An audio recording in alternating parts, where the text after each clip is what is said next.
My job is to enforce boundaries. As a park ranger in the Cascade Mountains, I am the official government-sanctioned line between a perfectly Instagrammable selfie and a multi-thousand-dollar helicopter rescue.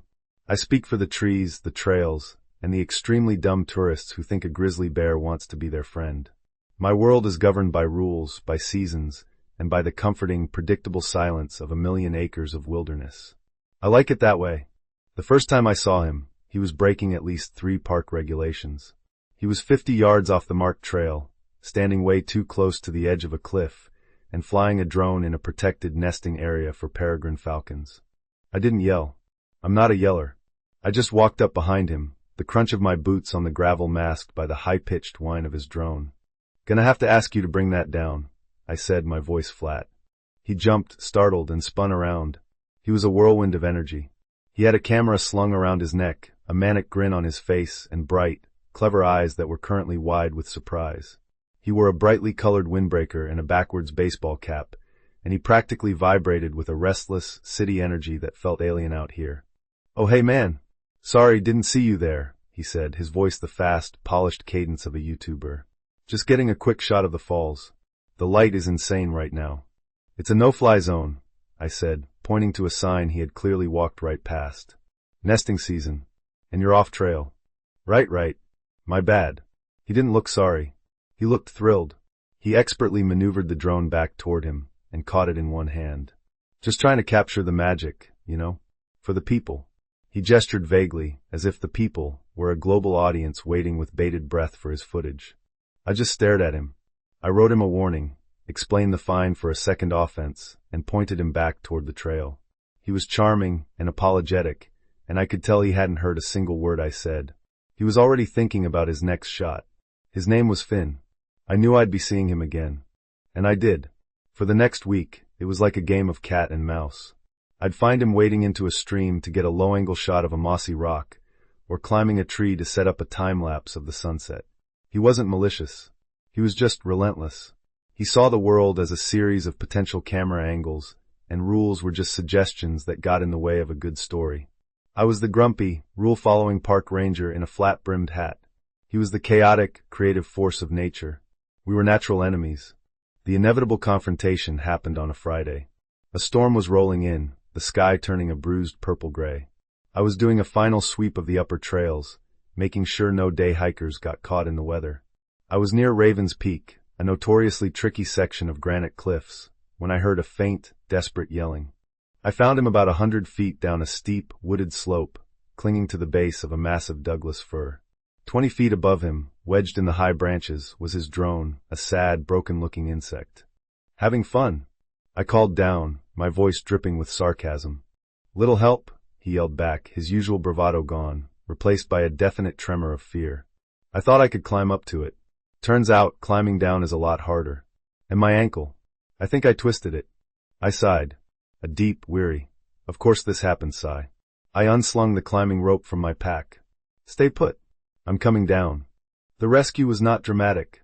I'm trained for this. I set an anchor, rappelled down, and got him into a harness. He was shaken, his face pale, and his ankle was already starting to swell. He was also incredibly embarrassed. "So, I'm guessing this is my second offense?" he said, trying for a joke as I helped him limp back up to the trail. "We'll call this one community service," I grunted. The rain started as we hit the trail, a cold, miserable drizzle that quickly turned into a downpour.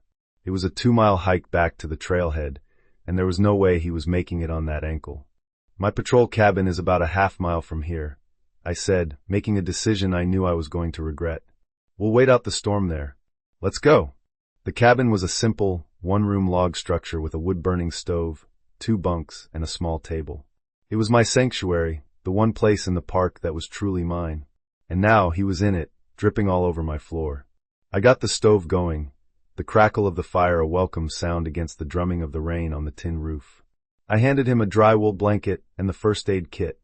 "Thanks, Ben," he said, his voice quiet. He had learned my name from the tag on my uniform.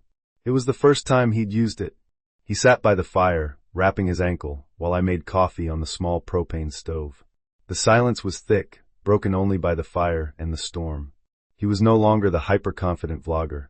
He was just a guy with a sprained ankle, looking small and humbled in my big, flannel-lined blanket. "I'm sorry," he said, staring into the flames, "for being such a pain in the ass. For this." "It's my job," I said, handing him a steaming mug. "No, it's not," he shook his head. "Your job is to protect the park. My job is to share it. I guess I forget that my way of sharing can sometimes hurt the thing I'm trying to show people." He finally looked at me, and his bright blue eyes were completely serious. "You really love this place, don't you?" "It's the only place that's ever made sense to me," I admitted, the confession surprising me as much as it did him. We sat there for a long time, just drinking our coffee and listening to the storm. The initial animosity between us had been washed away by the rain, replaced by a quiet, shared vulnerability. He wasn't a nuisance anymore, and I wasn't just a uniform. "Hey," he said after a while, a flicker of his old energy returning. "Want to see what all the fuss was about?" He gestured to his waterproof camera bag. "Laptop still got some juice." He pulled out a sleek, lightweight laptop and booted it up. He clicked open a file, and the small cabin was suddenly filled with the breathtaking, vibrant beauty of my own backyard. He showed me the footage. It wasn't just shaky amateur video. It was art. He had time-lapse of clouds pouring over the mountain peaks like a slow-motion waterfall. He had close-ups of hummingbirds, their wings an iridescent blur. He had the shot he'd been trying to get before he crashed, an epic, soaring aerial view of the falls, plunging into the misty canyon below. He hadn't just captured images. He had captured the feeling, the wild, untamable soul of the place. He was showing me my home, but through his eyes. And it was glorious. I was spellbound. He was narrating the clips, his voice filled with a genuine, infectious passion. He wasn't a thrill-seeker. He was a storyteller. He was trying to translate the profound, wordless language of the wilderness for people who might never get to hear it otherwise. "This is why I push it sometimes," he said softly, looking at the screen but talking to me. "Because I want everyone to see this, to feel this, to understand why it's worth protecting." He finally turned from the screen to look at me, and his face was open and earnest in the soft glow of the laptop. "Why guys like you are so important." And in that moment, in the warm, fire-lit cabin, with a storm raging outside, I didn't see an enemy. I saw a partner. Someone who loved this place as fiercely as I did, just in a completely different language. I reached out, and on instinct, I closed the laptop. The only light left was the flickering fire. The world shrunk to just the two of us. "You get it," I whispered, my voice thick with an emotion I couldn't name. "You actually get it." "I'm trying to," he said, his gaze locked on mine. The rest happened in slow motion. I leaned forward. He met me in the middle. The kiss was hesitant, searching, and it tasted of wood smoke and rain and the shared, quiet understanding that had grown between us in the heart of the storm. It was the furthest thing from a rule, and it was the only thing that made sense. When we pulled apart, the rain had softened to a gentle patter on the roof. The fire crackled, and the small cabin felt like the only safe, warm place in the entire universe. The next morning, the storm was gone. The world outside was washed clean, sparkling in the morning sun.